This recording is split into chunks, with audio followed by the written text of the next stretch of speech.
9.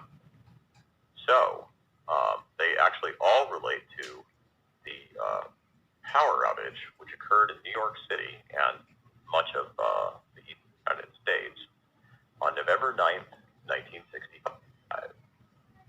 This was the largest power failure in American history up till that time, and 9 eastern states plus some parts of Canada were affected. So our first question is, why did this power outage start? And so basically, what's the reason what the original reason that caused it? Answer A is a safety relay was misprogrammed. B was a power line failed, isolating New York from Canada. And C, the power system was too heavily loaded. So answer A, the safety relay was misprogrammed. B, a power line failed, isolating New York from Canada. And C, the power system was too heavily